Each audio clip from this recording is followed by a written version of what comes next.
Hi, I'm Doug from Dynamic Computing, and welcome to episode 148 of 10-Minute Amiga Apple Retrocast. Now, the month of March is considered in the retro community as Macintosh, where a lot of us get together and we do cool Macintosh reviews and such. And we all like to pretend at this time that the retro Macs were almost as good and almost as cool as Amigas. Now, the Atari ST also has a celebration like that. On February 30th of every single year, the Atari ST is considered an equal to the Amiga. So now let's take a look at my new Macintosh that I picked up in celebration of Macintosh. I wanted to introduce a new member of my retro machine here, this wonderful Mac that you can hear playing a mod file from the fantastic Sophie Rose. Oh, wait a second. Sorry, this is actually my Amiga 3000 emulating a Mac via shapeshifter faster than an actual Mac would be able to work. Let me just turn off this multitasking mod player here. Oh, geez, I got eyebrows running, browsing the web. What else am I doing on here? Oh, look at that, 4096 colors of Amiga goodness. Let's see if we can put the Mac into high color mode. Hey, look at that! Full color pictures on a Mac. Imagine that. Now that wasn't very nice of me, was it? But it also was not unexpected of me, was it? Let's get into the real Macintosh that I got. This absolutely adorable little Mac SE 30. Okay, now that that's done, let's take a look at my new little Mac SE 30 here. She's really, really attractive, and she's in good shape. She's nice and clean. And just look at this. This is awesome. Look what it can do. It can quack. Look, it's quacking, and watch this. Oh, monkey! That's just amazing, huh? That's absolutely infinitely better than the mod file I was just playing on the Amiga. And it can do it all on this beautiful, beautiful 9-inch screen here. Let me. Oh yeah, I can see it now. I'm gonna have to get some of those dweeb goggles like Chris Edwards uses to read this thing. And the Macintosh has all of the colors. Get this, it has black and get this, and white. Black and white, 1-bit color. This is so absolutely state-of-the-art for the late 80s and early 90s. Just absolutely state-of-the-art. All right. I'm sorry about all the Amiga comparisons. I'm done now. I picked up this Mac the other day at my local Bookman's. Now, Bookman's is a used book reseller. They also sell used video games, used VHS and CD players and things like that. And sometimes they'll actually have old retro computers. So I'm walking through Bookman's and I see this beautiful little Mac SE 30. $100 on there. Now these guys go for between $400 and $800 on eBay all day long, and probably $300 to $500 on the open market. It was marked as is, and when they do that, it usually means doesn't work, take your chances. So I asked the guys if I could plug it in and just take a quick peek before I bought it. Yeah, sure, no problem. So I plugged it in, totally black screen, just black screen. I thought, okay, she's dead, maybe it'll make a fun project or parts. Then I looked down and I saw the little yellow hard drive light just blinking away to beat the band. And I said, I know what Bookman's missed. What they missed was down at the bottom here on the Mac, the brightness knob was turned all the way down. So you turned it on, you just get a black screen. They could have just turned the brightness knob up and hey, look at that, a little Macintosh. How about that? Now, if they had done that and they knew it was working, they would have put this on the shelf for $400 easy. But it was priced as marked, so I got it for $100. Now there was no keyboard or mouse included, which, it's too bad because the Mac keyboards and mice are nice and highly sought after.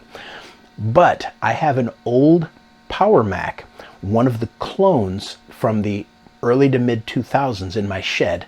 It's literally been sitting in there since 2005, that's the last time I ever powered the thing on. But I knew there was a keyboard and mouse included, and I knew they were ADB. Pulled that out of the shed. Filthy keyboard that I need to do some serious cleaning on, and a little Power Mac mouse. Works fine. Plugged right in, worked just dandy. Now I would love to get a hold of an original mouse and keyboard that was available for this. I'll just keep my eyes out for one. So now let's talk a little bit about this piece of Mac history before we jump in and take the girl apart and see what makes her tick. Now the Mac SE30 is considered by a lot of people to be the best Macintosh ever created. And by that I mean it has the original Mac form factor, the original Mac personality of the little all-in-one display, and yet was really, really a nice machine internally. Of course, Macs afterwards are infinitely more powerful, but as far as cool factor and neatness factor, and hey, this is a Macintosh from back in the day, this is probably the finest one they ever made. It's got a really nice 68030 CPU, a full version of the CPU with the MMU running at 16 megahertz, and it's got a 68882, I believe. It might have an 881, but I think it's a 68882 running at the same speed. And for the time, that was pretty good. You know, that's easily as fast as a 386 of the same caliber, and back in 89, 90, 91, 386s were still very common. Now, by default, she's got 8 SIM sockets for RAM in here. And according to Apple back in the day, it supported 8 megabytes of RAM, which was fine back in the day. But the cool thing is, on this Mac, you can actually use 1 megabyte, 4 megabyte, or 16 megabyte SIMs in here. And if you fill this puppy up with 16 megabyte 40-pin SIMs, 128 megabytes right on the machine. For that period of time, and for Macintosh, that was good. There were Macs that came out in 2, 3, 4 years later that could not even address that much memory. There were a lot of them that could only go up to 10 megabytes. The Mac itself is kind of a hybrid 24-bit, 32-bit machine. The ROMs in here, by default, have 24-bit RAM addressing, which is why Apple said, yeah, it'll support 8 megs of RAM. It needed to have a 32-bit ROM to support the full 128. Now there was some software jiggery-pokery that was available that allowed you to use up to the full 128 megabytes with System 7 and above without changing out the ROMs. But you had to, you know, put some special programs in there to see the memory. It's fine. Or you can pop out the little ROM that's in there and replace it with like a Mac 2 CI ROM. And suddenly, your system is what they call 32-bit clean instead of filthy, disgusting 24-bit. 32-bit clean ROMs are able to see all of the memory, and as a bonus, they're able to run up to System 7.6.1 of the Mac OS. Now, little old me, I ordered one of these ROMs from a gentleman on eBay, and I'll put his link in the description there too, but there's apparently his website. This is a ROM sim that has the proper ROM on it to make this little guy 32-bit clean. So ultimately, when my memory comes in, 128 megabytes FTW. Now, at its core, this was very similar to some of the Mac 2 systems. The motherboard is quite similar to it, but this one has a processor direct slot instead of a new bus slot. I guess in theory you could think of that like the different slots on an Amiga. You know, you'd have your CPU slot that could address certain things and your Zorro slots that could address others. The PDS slot had networking cards available for it, which is kind of cool. It had some video cards available for it. There's one video card that would be really neat that actually lets you use 256 shades of gray on the original 9-inch display here. Woo! Actually really cool. But you can also get video cards and make this like a multi-monitor. You got one black and white Mac monitor, and you got another monitor on the side in full color. Really kind of cool, and I'd love to find a solution for that. Now, it shipped with a 1.4 megabyte super drive that supported the old 400K Mac disk format, the 800K Mac disk format that most Macs previous to this shipped with, and also the new 1.4 megabyte floppy drives, fully backwards compatible. This was the first Mac, I believe, that shipped with it. This was the first Mac, I believe, that actually shipped with the super drive as a default item. Others you could upgrade to it, and some later models came with it too. Now, she was released in January of '89 at the absolutely phenomenally low price of $4,400 with one floppy drive, 1 megabyte of memory. That's it. 4,400 bucks. You could then also upgrade it to a 1 meg RAM 40 megabyte hard drive or a 2 meg RAM 80 megabyte hard drive version, and that was just, it was so cheap, $6,600 for that.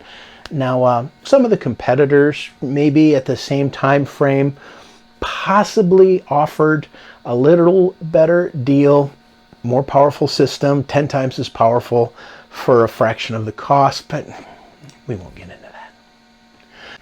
Now mine is likely the 1 megabyte 40 megabyte hard drive version, because it's got a 40 meg hard drive and it's got 5 megabytes of RAM. So what I assume the guy did, the previous owner, was he's got the original 256K RAM chips in there, 4 of those to give it 1 megabyte, and then filled up the other bank of 4 with 1 megs chips. We'll take a look when we pop this guy open in a minute. Now previous Macs, you didn't need a lot of memory in it because they weren't particularly multitasking machines. They were kind of one app at a time, up until System 5 had a little bit of it. System 6 improved the multitasking. System 7 made multitasking a little bit more robust and standardized. Now the Mac OS used what was called cooperative multitasking, which means programs literally have to be written to be multitasking. They have to say, okay, I'm going to use the processor here, and I'm going to then release the processor and let you use it, and then I'm going to grab it again a little later. And the programs had to cooperate together. They had to know that they were multitasking. So you couldn't just take a program from 1985 or 1986, use it on this Mac, and assume it's going to multitask, because it's going to take over the entire CPU.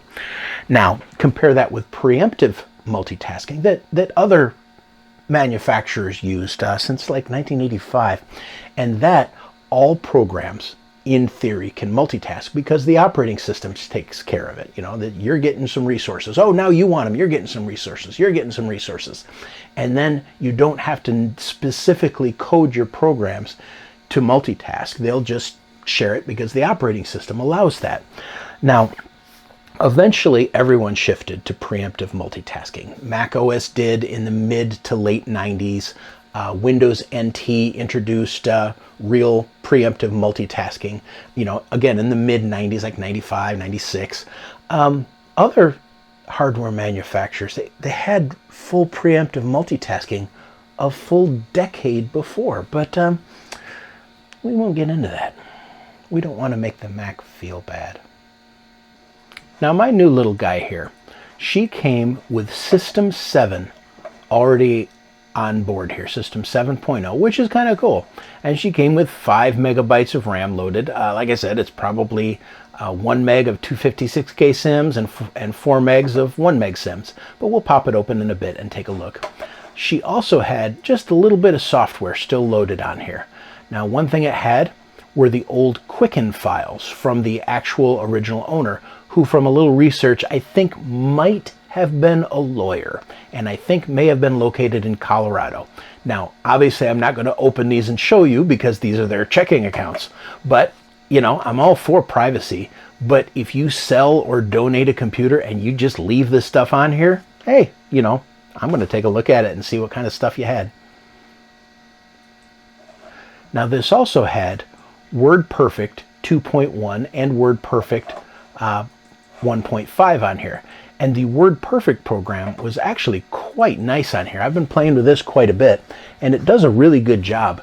I would say WordPerfect on here has probably 90% of the features that the modern Microsoft Word has, and it runs in with 1.2 megabytes of RAM used up instead of the 40 to 60 megabytes of RAM that is required, you know, by Microsoft Word. But she absolutely works lovely on here, and full control over your fonts. Of course, at this time, everything was what you see is what you get on a Macintosh, and you had nice control over, whoops, your font styles and things like that. It's really kind of a nice one.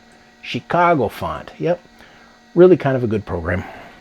Now, System 7 is a good operating system. It was really their first operating system that the Mac had that I honestly consider to be really a decent quality operating system. That's just me personally, though, because I'm a spoiled brat. you've got all of your control over your monitors and your memory and some of these recognizable control panels. And you can see even the old Mac OS at this time is at least somewhat similar to the Mac OS that we use today. You know, some of the features are the same, the way the menus work, the way the Apple menu works. You know, there's still some similarities in there. Tell you what though, let's get this little guy taken apart and see what makes her tick. Let's take a quick look at the back of this old girl. You can see right here we have two ADB connectors, which is kind of nice because some Macs only had one and then they assumed the keyboard would have another one to pass the mouse through. So two ADBs. You've got a floppy connector here, which is nice, and I do have an external 800K floppy I'm going to try out on here. We have our SCSI connector, which is going to be very useful for things like CD-ROM, SyQuest drives. I've heard there's even some SCSI network adapters, but I'll have to see if those are actually useful or usable. We have a printer connection here. We have a modem connection right here. And then we have our audio connection right here. Now, my specific little Mac, the speaker on board is a little bit weak. I can barely hear it. When I played the quack quack sounds, I had to plug it into the external adapter right here. No big deal. I'll just see if I can replace the speaker. Now, this is the panel for the processor direct connector right here. So if you've got something like a video card or a networking card, this panel pops off and that's where everything plugs into. We'll see more about that in a minute. Now, to get this little guy open requires this little Torxy head screw right here, and you've got two screws right here, and you've got two of them. Let's see if I can angle this up. There you are. You got two of them right back in there. And once you release those, you kind of have to maybe tap on the case a little bit, release a little couple plastic latches, and take the top off. Be careful though, don't use any metal tools to try and pry it open because you'll screw it up. Let's see, do we have any serial number on here? No, model 5119. Oh, here's the serial number right there. Doesn't mean a darn thing to me. Now after you get the Torx screws out, getting the case separated from the front bezel takes some time and it takes some patience. I used a couple of tools like a little guitar pick thingy and a plastic spudger, which actually broke opening this up. But if you're careful and persistent, you will get it released, and then the top just lifts right off nicely here. Now let's take a look at the guts. Oh, she's a beautiful little machine inside. We've got our nice little power supply here, a cooling fan, which is a bit on the loud side, and I may consider an option to replace that with like a Noctura. And then of course, don't touch any of this because you'll get zippity zapped unless you know exactly what you're doing, so keep away from that area. What we're interested in is getting the motherboard out right here and taking a peek at that. Let's go ahead and take that out. Now the first thing we're going to want to do is release the SCSI cable here, and again, be careful.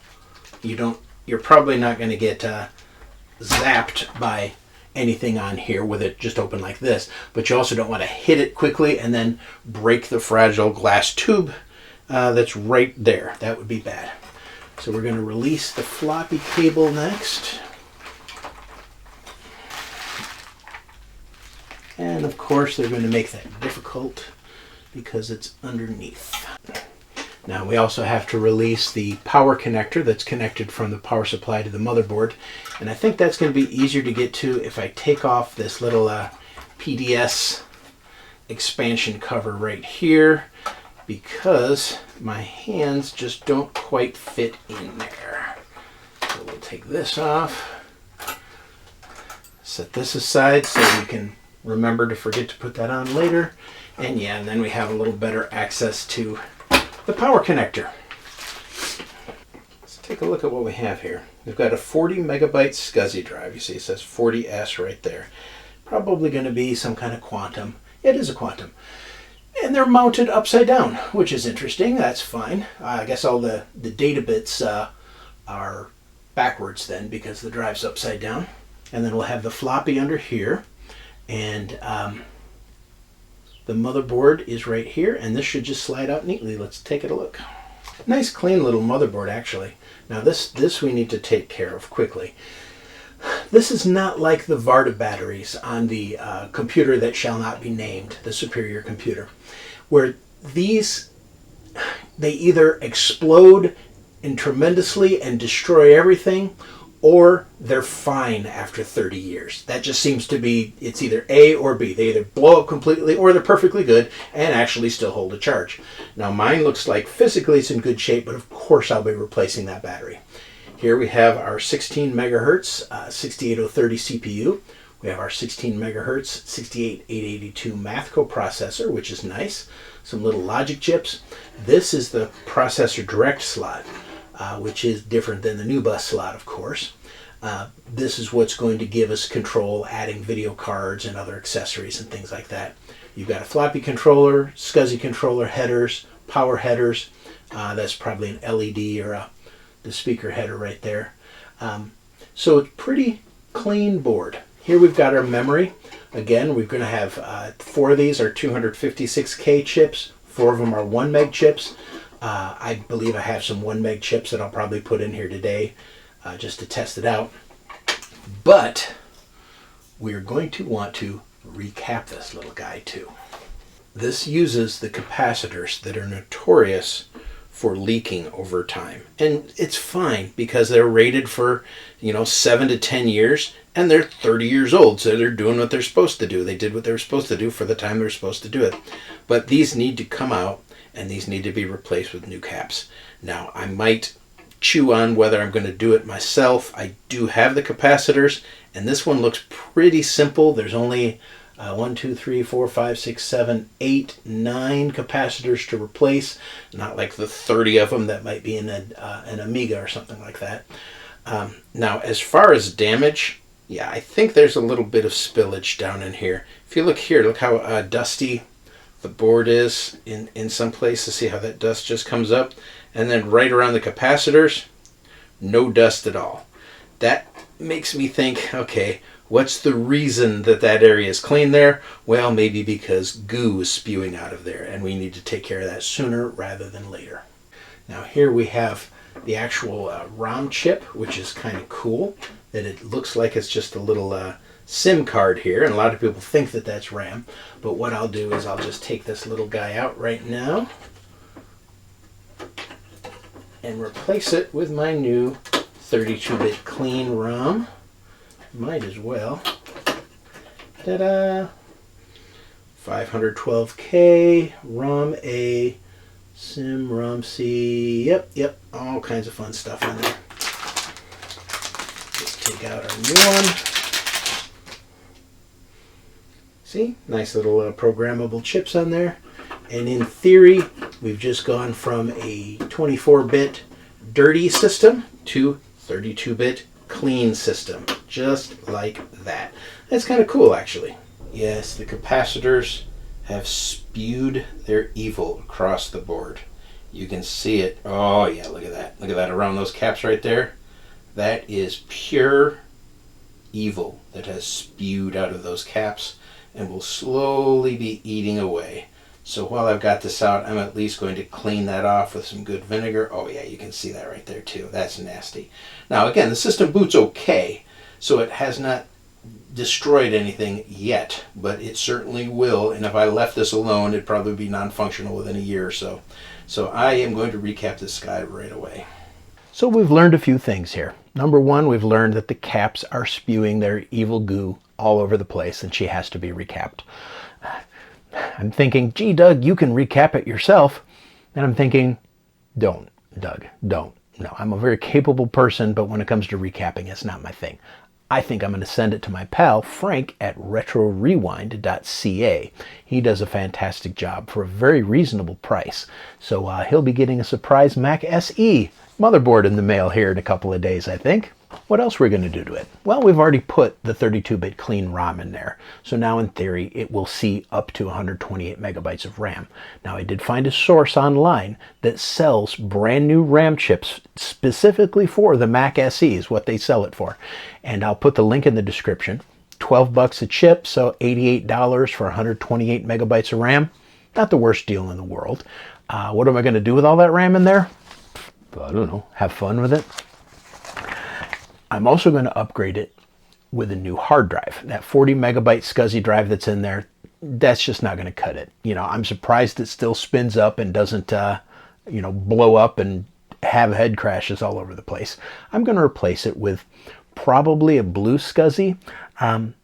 Those work really well in the Macs. Maybe a SCSI to SD. I do have a spare now, so I may use one of Alex Perez's SCSI to SD cards in there. I'll think about that, decide which one I want to do. But she's definitely getting a replacement SCSI.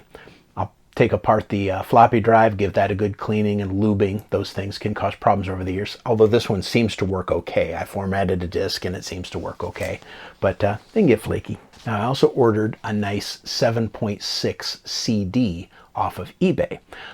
Should be here in a couple of days, and I can hook up one of my external SCSI CD-ROMs in theory and load 7.6 onto this thing now that it's 32-bit clean. Why? Because I can, I guess, but who knows why we do any of this stuff. I would love to get a hold of some kind of networking solution for this. It does not have AppleTalk built in, so I would need to go with something on the processor direct slot. Those little guys are expensive, hundreds of dollars for those networking cards now. I wish it was like the community, well, another community, another retro community. I won't say any names or anything like that. I won't say anything, but we just seem to come up with so many solutions for everything. Oh, you want a networking? Here's something that plugs into the parallel port. It's 35 bucks. Done. You're on the net, you're on the internet. Boom. You know, and I just don't quite see that same level of passion in the Mac community for making new devices for these old things. You know, the Mac community went absolutely wild a couple of years ago when Blue SCSI came out. They're like, yay, Blue SCSI, we can get SCSI devices. And we're like, yeah, we've been using stuff on our Amigas for 20 years, you know, CF adapters and SCSI to SDs and, you know, yeah, okay, great. Congratulations, you finally caught up to us. I don't plan on doing anything with the CPU. 16 megahertz, 68030 is fine. What I'm going to be doing with this, I'm going to be playing with some desktop publishing software, some business and productivity software. I've actually picked up a couple of packages. Here's a picture of them right here. 20 bucks for the 3 of them, still factory sealed. Because I like to do things like that. Oh, let's see what this spreadsheet can do. Let's see what this business software can do. Let's see what this word processor can do. Just for fun. Am I going to play games on this thing? No. No. Why would I? No. Am I going to use it for music productivity? No. Graphics? No. But I'll have some fun with some of the productivity software on it for sure. What I'm going to do though is I'm going to put it in my front room. I've got my Commodore PET CBM 8032. I've got my Commodore 64C. And now I'll have an Atari there too, an Atari 800 XL right in the front, just as you walk in the door. And next to that will be my little Macintosh SE. So when people come over to my house, they open the door, wow, here's some really cool retro computers that all function. Now, if there's enough interest, and let me know in the comments below if you want me to do some videos on some of the future upgrades I do, the RAM upgrades, the operating system upgrade, you know, I'm happy to throw out a couple more videos on this lovely little Mac. So what's my opinion of the Mac SE30? Well, I think it's a really good Macintosh. I think it's far superior to most of the Macs that came before it. Maybe even some of the color Macs, because you can add the color card to it, give it full color capabilities. Some of the big color Macs were just these giant boom things, just too big. I really like the form factor. Now, am I now going to sell all of my Amigas and become a Mac guy? No. I actually own like 9 Macintoshes. You guys don't know it because I literally never talk about it. I've got a Quadra. I've got several Power PCs from the mid-90s. I've got the Power Mac clone machine. I've got a fairly modern i7 Mac that was a gift from a customer. I got Macs coming out of my ears. I just don't use them for anything. I may get into that another time, why I don't use them for anything. But yeah, I just don't use them much. Now my Mac SE30, I think she's going to get some use, especially if I can get her networked and get her printing. I think that'll be fun. Huge thanks to my patrons who you see scrolling across these wonderful 1-bit Mac pieces of artwork. These I found on the internet, and all of the glory goes to the creators of these cool little Macintosh pieces of artwork. Beautiful. If you want to join in the fun, pop on over to patreon.com/10mark, and little as $2 a month, you can join in and become a member, and your name can appear on this illustrious screen. Thanks for joining me today. I really do appreciate it. Please like and subscribe. It helps the channel tremendously. We just hit 6,502 subscribers the other day, and in honor of that, I'm going to do some 8-bit shows here over the next couple of weeks. Those should be fun. Please comment below. Tell me about your Macintosh experiences. Did you go from being an Amiga user to a Mac user when Commodore went belly up? Did you have a Mac SE back in the day and you secretly were drooling over using a Commodore Amiga instead so you could actually have, you know, like sound and color and fun? Let me know in the comments below. I'd love to hear from you. But until next time, this is Doug from 10-Minute Amiga Retrocast, signing out to clean off some yucky capacitor goo.